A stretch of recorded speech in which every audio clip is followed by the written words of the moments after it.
Bom dia, Salvador. Olá, ouvintes da Rádio Desk. Estamos aqui para mais um programa Educação Sexual em Debate, que nesse ano comemora seu 10º aniversário. Hoje estamos com o Dr. Enio Gentil Vieira Júnior, especialista em adoção, que vai conversar conosco sobre essa temática, aproveitando que no dia 25 de maio foi o Dia Nacional da Adoção. Dr. Enio, seja bem-vindo ao nosso programa. Bom dia, obrigado pelo convite. Agradecemos já antecipadamente a tua presença, doutor. Registramos a presença aqui da professora Sônia Mello. Bom dia, professora. Bom dia. Da professora Gabriela. Bom dia. Da Marcinha, mais uma vez com a gente aqui. Tá sem Gostaria de lembrar aos nossos ouvintes que este programa é um projeto do Centro de Educação à Distância, SEAD, em parceria com o Centro de Ciências Humanas da Educação, FAED, ambos centros da Universidade do Estado de Santa Catarina, UDESC.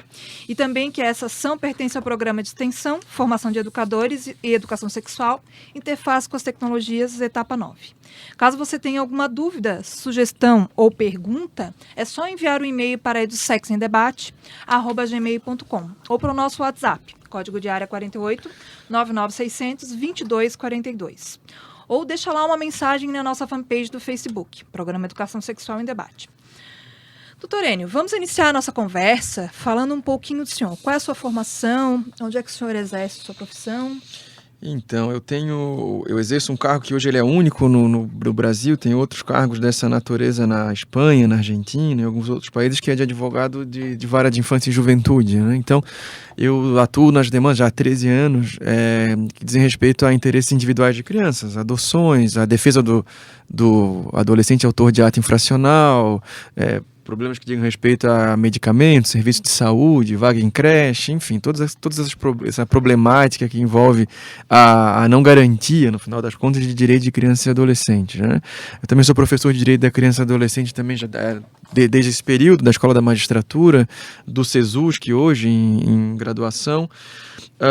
Tenho mestrado com a minha dissertação em Direito da Criança e do Adolescente, em que eu faço uma abordagem sobre a implementação ou não do Estatuto em nível judicial, né?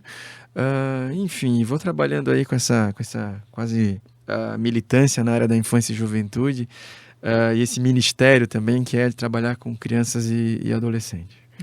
Doutor, então vamos voltar ao foco ao nosso tema da entrevista, que é a adoção, né? Qual é a maior dificuldade, qual é a maior entrave no processo de adoção? Bom, para analisar a dificuldade no processo de adoção, tem que analisar o ator do processo, né? Do pretendente à adoção, basicamente a espera, né? Quando aquela criança desejada, né, ou com o perfil que ele apontou, vai chegar na família. E aí eu posso desdobrar isso um pouco mais daqui a pouco. Para o sistema de justiça, o grande desafio é o desafio atual, né? A Assembleia Legislativa, junto com o Tribunal, o Ministério Público e algumas outras entidades, inclusive tem a campanha Adoção Laços de Amor, que, claro, o nome Laços de Amor é bastante adequado, nos serve para toda a questão de divulgação, de marketing, chamado, mas o nosso trabalho dos profissionais é muito mais racional, né? Então, o nosso desafio é fazer com que os processos sejam mais céleres, mas que a prestação jurisdicional também seja adequada, né? Que significa basicamente dizer que ajudar que essas famílias construam esses laços novos de forma bastante concreta, bem estabelecida, e evitar, ao final, adoções mal sucedidas, né? De nada adianta todo o trabalho de tirar a criança de uma família de origem que foi violadora de direitos de alguma forma e de forma grave, e depois colocar essa criança numa outra família que não tenha o perfil, a aptidão para criar uma criança nessa modalidade, né, que seria a adoção. Doutor, qual é a realidade? Ou melhor, quem são essas crianças que estão à espera de um lar? Bom, o direito, a justiça da infância, infelizmente, ela não escolhe perfil. Então, toda criança pode estar precisando de um lar, né? A criança de 0 a 12 anos, tecnicamente, de 12 a 18 já é adolescente, também espera. Eu posso dizer que o perfil de pessoa com menos de 18 anos hoje, né, criança ou adolescente, que se encontra institucionalizado, é de 7 a 18 anos, normalmente menino, via de regra negro, que pertença a um grupo de irmãos e que provavelmente não vai ter colocação em família substituta, porque, como diz o Dr. Reinaldo Sintra, ele é desembargador do Tribunal de Justiça do Estado de São Paulo. É uma palavra que eu acho maldita, né, que é a criança se tornar inadotável, né? Inadotável é aquele sujeito que não tem ninguém interessado no perfil, no Brasil inteiro, né, no cadastro de adoção, para tê-la em sua família. Isso é muito comum. Não que a gente pretenda aqui mudar, né, a fórceps, o perfil do sujeito que pretende adotar, porque isso acaba gerando um insucesso numa adoção também. Mas a realidade é que há muito interesse, mais de 80% dos pretendentes querem uma menina com menos de 6 meses de vida, branca, se possível, saudável, que não componha grupo de irmãos, né? E aí é óbvio que o tempo de espera acaba aumentando, né, para a adoção dessa criança, que é muito mais raro que isso aconteça, e ficam esperando aquelas crianças bem mais velhas ou já adolescentes em casas lares, né, esperando passar o tempo, esperando passar a infância, esperando passar a adolescência e depois para ser encaminhado para o mundo adulto, para se virar sozinha mesmo, né?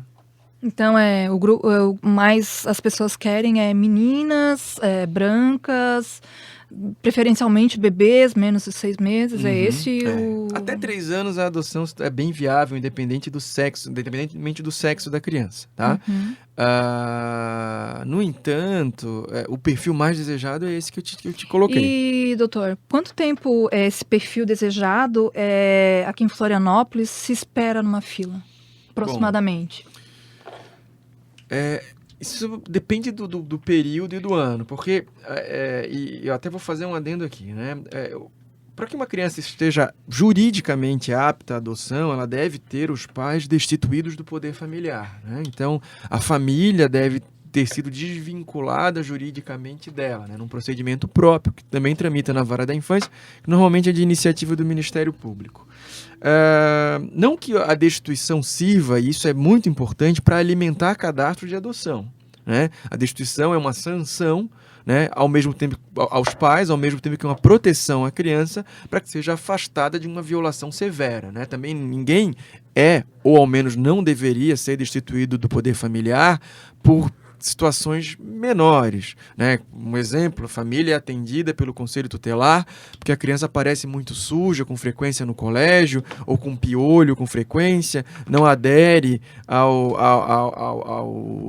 às indicações da escola. Essa família deve ser incluída num serviço, né, de auxílio social, enfim, de promoção daquela família. Agora, se a violação é muito grave, se decide pela destituição do poder familiar, não necessariamente para que ela seja colocada em adoção, acaba sendo o resultado final. E aí, no caso, se há poucos pedidos de destituição do poder familiar, mais ou menos assim, se as políticas públicas funcionam, né, e acaba não havendo necessidade da criança ser retirada da família de origem, tem menos destituição do poder familiar. Se tem menos destituição do poder familiar, tem menos crianças encaminhadas para o cadastro de adoção. Menos crianças destinadas para o cadastro de adoção, maior espera em relação. Então, se os indicadores sociais são positivos, a espera acaba sendo maior, porque há menos crianças com perfil para adoção, né? Principalmente dentro do perfil desejado.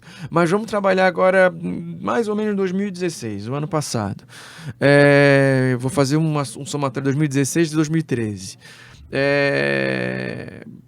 Um casal que se habilitou ali por 2013, 2012, 13 principalmente, estava sendo chamado no ano passado para adotar uma criança muito nova. Uma criança com menos de 6 meses, né, que não acompanha grupo de irmãos, ou seja, que seja daquele perfil muito limitado. Então, ele tem um processo de habilitação para pretendente de adoção que vai durar ali uns 10 meses, em que essa família, é um processo prévio, em que essa família deve demonstrar que tem aptidão para exercer a paternidade ou maternidade de uma criança de forma adequada, né? E também receber algumas informações, né? Se aprimorar um pouco no conhecimento em relação à adoção.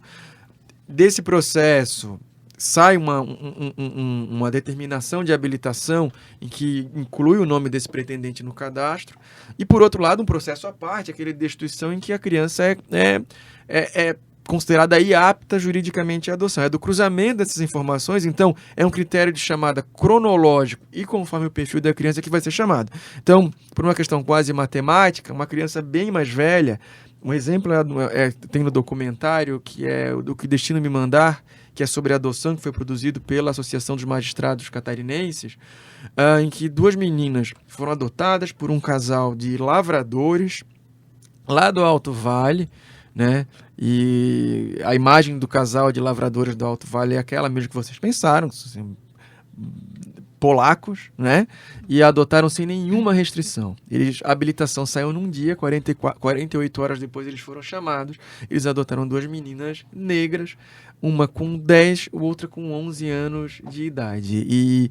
E a sabedoria na palavra desse casal, porque que é impressionante, que não confunde com conhecimento, né?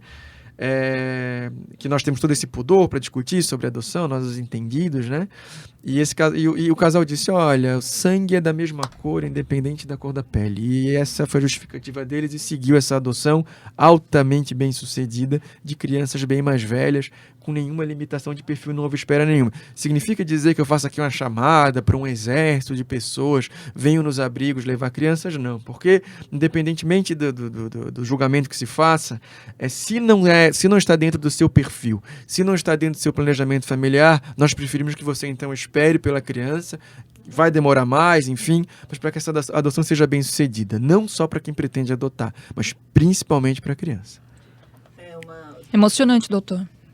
Linda essa interface aí com essa questão, porque daí, na experiência que você tem, deve ter visto muito, é muito doloroso a devolução, né? Que é muito ligado com isso que você está falando. Ah, tá, então eu pego e não acontece a ligação afetiva, nada, e é muita marca maior ainda naquela criança, né? Por isso esses cuidados todos que tem que ter, né? Para que ela vá realmente para o lugar mais adequado, para que ela fique numa boa família e seja parte dessa família mesmo, né? Uma curiosidade, o Enio, você disse que esse casal, né, de uma região que considera-se até de pessoas que têm preconceito contra a raça, adotou casal negro. Existe nesse sistema de adoção pessoas que declaradamente dizem que não querem filhos negros? Não, eles dizem que querem branco. Eu até deveria ter trazido para vocês. Claro, eles indicam, no formulário tem um campo que indica se é indiferente ou não em relação à etnia. É um campo bastante preenchido né? no que se refere à etnia, né? No Brasil ainda há muito tabu em relação à adoção e de se tentar adotar uma criança da mesma etnia, para que não pareça uma filiação socioafetiva, mas que se aproxime ao máximo da filiação natural, né? Porque ainda é um tabu e tem uma série de motivos, né?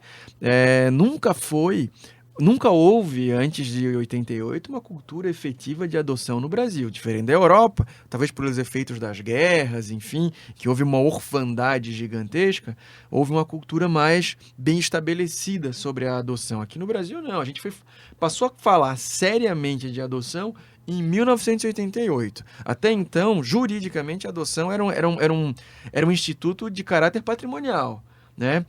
Todos os dispositivos sobre a adoção do Código Civil de 16 e do Código de Menores, dos dois, o de 27 e o de 79, iam no sentido de disciplinar a adoção, os mecanismos da adoção para proteger o patrimônio daquela filiação tida como legítima, que era do filho natural. Se passou a falar em adoção na perspectiva do interesse da criança só de 88 para cá. E aí a gente está avançando ainda, aprendendo bastante ainda. E a preferência mesmo é para recém-nascidos de 0 a 3 meses. Os maiores com irmãos, eles ficam preteridos. Acabam ficando preteridos e aí a grande saída para muitos deles, em torno de 50 adoções por ano em Santa Catarina, adoção internacional. Aí vão para morar na Bélgica, vão morar na França, vão para os Estados Unidos, agora que voltou a compor a nossa lista de países que recebem crianças brasileiras. É bem comum Espanha e França, principalmente. Doutor, a gente tem um grupo de telespectadores bem amplo, de todas as pessoas, enfim, é uma rádio aberta, né? As pessoas devem estar morrendo de vontade ou não, né? De saber o caminho, passo a passo, para quem quer realizar uma adoção. Como que a gente faz? Onde é que a gente se encaminha? Sempre procure o Poder Judiciário da sua comarca. Tá? Quando uma pessoa se manifesta interesse em adoção, é muito comum que alguém se aproxime, e não com uma má intenção, enfim, dizendo, olha, fulano trabalha lá em casa, não tem condições e quer entregar a criança para que alguém que tenha condições, e aí a medida acaba sendo sempre a socioeconômica, né, para adoção. E aí diz, não, vamos fazer o seguinte, registra como teu filho, enfim, isso é crime previsto no Código Penal. Claro que tem uma hipótese de perdão judicial, porque é uma conduta ainda muito comum. Os tribunais superiores eventualmente até ratificam essas adoções para não gerar um outro rompimento para a criança, mas essa adoção direta que a gente chama de adoção, não direta, perdão, essa adoção que é crime, que não passa pelo judiciário, que a gente chama de adoção à brasileira, é um apelido que se dá a um crime previsto no Código Penal, ela é absolutamente inconveniente para a criança, né? Porque ela não gera segurança jurídica para essa criança por um bom tempo da vida dela.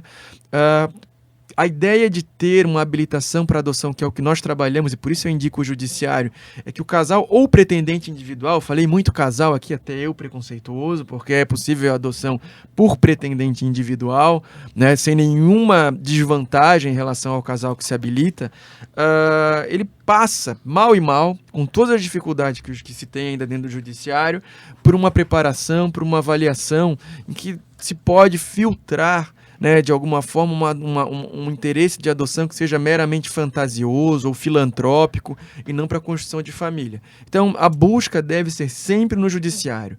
Primeiramente, para orientação. Não vá com tanta sede ao pote de eu vou adotar.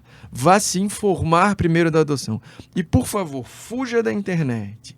Porque a internet é um espaço de desinformação. Até tenho conversado com a psicóloga da Vara da Infância e Juventude para nós tentarmos construir um blog, algo nesse sentido, para tentar colocar informação adequada sobre a adoção. Porque esses blogs, esses sites são perigosíssimos, né? Normalmente com a visão moralista ou muito fantasiosa sobre a adoção. Então procure quem sabe, procure quem trabalha tecnicamente com a adoção, que são os setores técnicos do Poder Judiciário da sua comarca, da sua comunidade, assistente social ou psicólogo.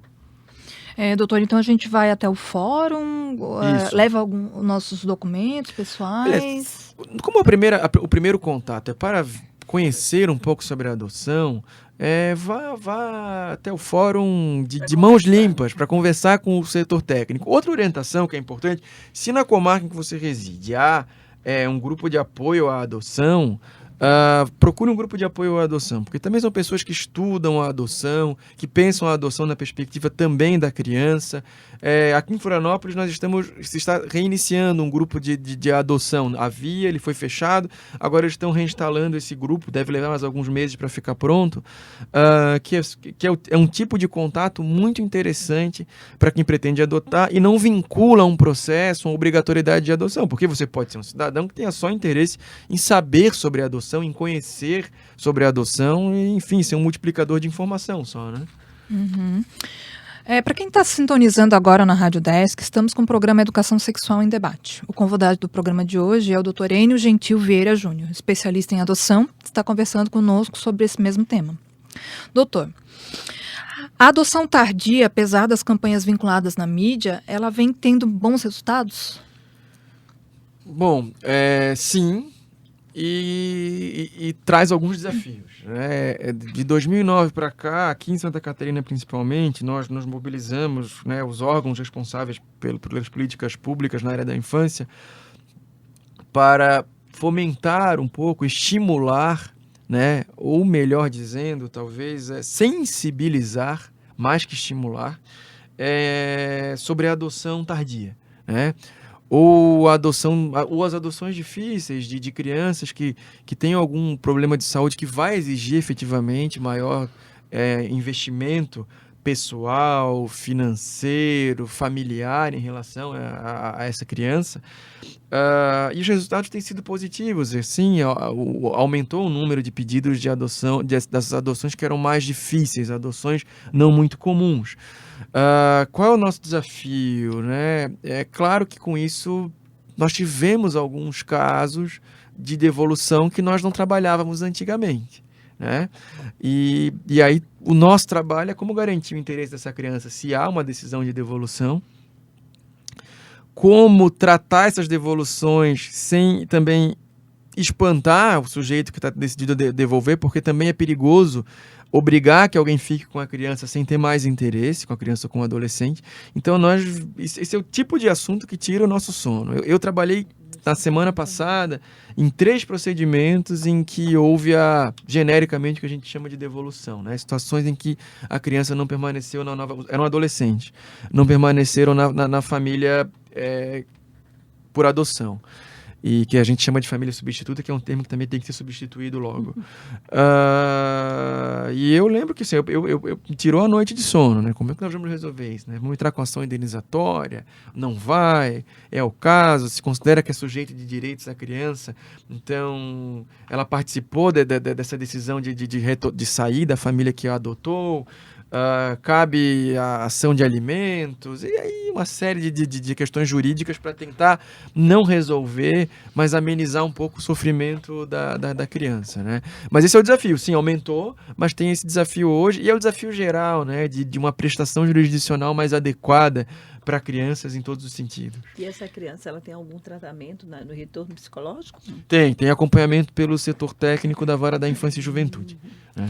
Deixa eu entender, doutor. Essa criança, esse caso que o senhor está relatando, ela foi para uma família e a família não quis a devolver ou foi uma decisão da criança? Então, assim? Existem as duas coisas? Existem as duas coisas. Na realidade, semana passada foram 3 casos. Não é toda semana que a gente, por sorte, né? Que a gente atua em 3 casos de devolução. Foi uma coincidência muito triste, né? Para quem trabalha com isso. Bastante frustrante. Tem casos em que a criança não adere, né? Mas normalmente os setores técnicos trabalham com uma qualidade elogiável, assim, na apreciação de se está no projeto de vida dessa criança ser colocada numa nova família. Então, se isso é verificado ou na casa-lar ou na avaliação com a criança, junto ao setor técnico da Vara da Infância, essa criança não é encaminhada para adoção. Normalmente isso é desejo de adolescente. Tem um caso de uma adolescente que até uma casalar aqui, que fica aqui perto da UDESC, em que os irmãos foram para adoção internacional, os irmãos mais novos, ele tinha, mas bem mais novos que eles, com 5, 6 anos, ele tinha alguns irmãos que eram 5, 6 anos mais velhos com ele era o filho do meio. E o menino tinha até um pouquinho de déficit cognitivo, nada que o prejudicasse no segmento da vida dele. E ele manifestou expressamente que o projeto de vida dele era, quando tivesse uma certa idade, retornar à família natural, retornar ao convívio dos irmãos naturais. Ele não queria ser adotado, né? E os irmãos mais novos tinham possibilidade de colocação em família substituta por adoção internacional.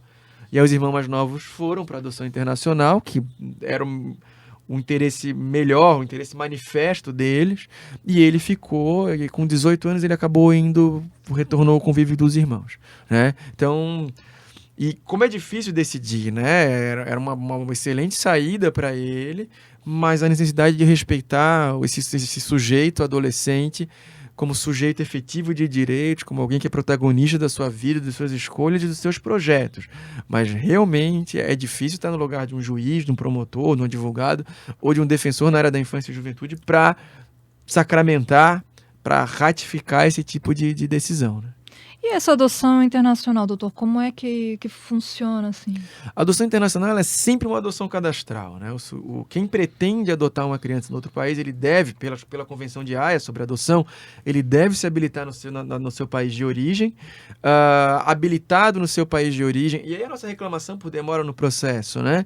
Tem habilitações de pretendentes a adoções na Bélgica, na França, que levam 1 ano e meio, 2 anos, né? E a gente reclama, esperou 2 anos, 3 anos. Não, a habilitação leva 2, 3 anos porque é um processo minucioso, delicado, bem construído, né? E a vantagem de quem é assistente social nesses países é porque recebe como advogado, né? Recebe honorários, então são bem remunerados para trabalhar, podem se dedicar a poucos casos num mesmo período de tempo, né? O que permite que a análise seja muito mais detalhada, sensível, aprofundada, completa em relação ao caso concreto. Se habilitando no outro país, encaminha para as autoridades centrais, cada tribunal de justiça, nós temos uma que é o Conselho Nacional de Justiça, que encaminha esses casos para as SEJAs, que é as Comissões Estaduais Judiciárias de Adoção. A nossa talvez seja a melhor do país, aqui em Santa Catarina, em que o casal já habilitado tem seu nome encaminhado, colocado no cadastro, e aí é feita a chamada. Aqui em Santa Catarina, até pouco tempo atrás, eu não tenho dados do ano passado e do anterior, mas eram em torno de 50 adoções internacionais para o estado inteiro de crianças ou adolescentes, normalmente adolescentes, que não tinham mais encaminhamento aqui em território nacional. É uma ótima uma saída, né? Uma saída. É uma medida de última rácio, excepcionalíssima, não é a primeira opção, né? E não acontece como acontece nessas adoções absolutamente irresponsáveis que a gente vê aí na televisão, nas revistas de celebridades, em que a Madonna vai lá na África, cata uma criança e leva para casa. Aqui não funciona assim. Doutor, a gente tem um quadro no nosso programa que são as dicas da semana. Tá. Você poderia aproveitar esse espaço para indicar alguma leitura, um filme, alguma coisa que tenha a ver com a tua temática? Tu já falaste aqui de um curta, né? Tem um documentário da MC, que é O Que Destino Me Mandar. Ele está na internet. Os vídeos institucionais da campanha Adoção Laços de Amor é muito interessante. Os vídeos são muito interessantes. Eu recomendo. Claro que são vídeos institucionais, são vídeos voltados mais para propagar a campanha, mas que tratam de histórias reais, de adoções que deram muito certo e adoções consideradas difíceis, adoções consideradas incomuns, de crianças já mais velhas, crianças com dificuldades de saúde, o que acho que é bom, que faz ponderar bastante sobre a adoção. Um dos filmes que eu mais gosto sobre a adoção, sobre mudança de perspectiva, sobre sensibilização, contato, vocês podem achar até engraçado, mas que dá muita perspectiva da criança na adoção, é o meu malvado favorito, né? Que é excepcional. A menina mais velha, eu acho que é a Agnes, ela tem ela aparece ali no filme que ela entende muito o que está acontecendo nesse processo. E é bom ter a perspectiva da criança, né? Um outro filme que é muito interessante é O Contador de Histórias, né? Não o Forrest Gump, né? Porque o Contador de Histórias americano vira dono da Apple no filme, né? Acionista. O nosso é o recordista de fugas de FEBEMs no Brasil, lá em Minas Gerais, que é o Roberto Carlos da Silva, que é pedagogo, que é considerado um dos 3 maiores contadores de história do mundo, história oral, pela Unesco, e que teve um histórico, né, quem tem um olhar preconceituoso entende, o menino viveu na FEBEM na época, é o recordista de fugas e tal, foi vítima de violência sexual, nunca vai se recuperar na vida, né? E o menino foi adotado por uma francesa, né, que não dependeu de política pública nem nada disso, foi um caso específico, que também era pedagoga, e que é uma história incrível também sobre adoção, aproximação, linda. respeito, Muito enfim. linda. Eu fiquei com uma dúvida só rapidinho. Os critérios são os mesmos para casais ou heterossexuais, para casais homossexuais e para solteiros? Os mesmos critérios. Inclusive, a primeira decisão de tribunal superior, que é do Superior Tribunal... Tu quer repetir a pergunta? É uma dúvida que eu fiquei. Se os critérios para adoção são os mesmos para casais heterossexuais, homossexuais e solteiros? Então, sim, por uma questão de isonomia, e nós passamos muitas dificuldades para esse tipo de adoção, porque havia juízes e promotores principalmente aqui no estado, que se posicionavam de forma bastante conservadora em relação a isso. Não é o posicionamento do Ministério Público, tá? E não é o da maioria dos promotores, mas eu vi alguns pareceres contra a habilitação de famílias homoparentais, mas que isso já está resolvido, né? E a primeira decisão judicial de extrema relevância, de reconhecimento de famílias homoafetivas, é uma decisão de 2010 do STJ, do ministro Sérgio Salomão, em que ele reconhece uma adoção de um casal de senhoras em relação a uma criança, que o recurso subiu para o Tribunal Superior porque sempre houve recurso, né, contra as decisões a favor da habilitação e dessa adoção, e que reconheceu ali pela primeira vez no Tribunal Superior que uma família homoparental, né, tinha os mesmos direitos, as mesmas prerrogativas. Daí no ano seguinte houve o reconhecimento da união homoafetiva, né, reconhecendo essa adoção. Então hoje não há nenhum problema, não há nenhum óbice, né, não tem uma família heteroafetiva, não tem prerrogativa, privilégio no cadastro de adoção, que é público, que é racional e que é técnico. Doutor, nosso programa está chegando ao fim. A gente gostaria de te agradecer a tua presença, tá? A tua disponibilidade de vir esclarecer a gente um pouco sobre a temática da adoção. E queria que você desse suas considerações finais e os teus contatos. Bom, eu agradeço o convite. Falar sobre adoção é sempre muito bom, e falar sobre adoção num espaço que é mais democrático, enfim, que nós não se repetem aquelas perguntas de praxe e tal, em que a gente pode conversar, né, e que se pergunta sobre adoção parental com respeito a essa situação, né, enfim, porque a gente ouvia muita pergunta assim, mas a família homoparental pode receber aquela criança que ninguém quer, então é a última chance da criança. Não é isso que a gente está tratando, né? Bom, continuo com a recomendação, sempre que forem se informar sobre a adoção, procurem os grupos de apoio ou principalmente o Poder Judiciário. O meu contato é o 3287-5862 do meu gabinete. Eu não me recordo agora o número geral da Vara da Infância, mas se ligar para esse número, a gente repassa para o setor técnico da Vara da Infância aqui na comarca da capital. Eu fico à disposição para outras conversas, para assuntos mais específicos sobre a adoção. E finalmente agradeço novamente o convite. Obrigado. Obrigada, professora Sônia, Gabriela, Marcinha. Eu gostaria também de agradecer aos ouvintes e lembrar que o programa Educação Sexual em Debate, ele será reprisado na próxima quarta-feira, às 23h30, e você poderá ouvir os nossos programas exibidos anteriormente na página do Facebook, Educação Sexual em Debate. Nós vamos ficando por aqui e vocês continuam com a programação da Rádio Desk 100.1 FM Florianópolis.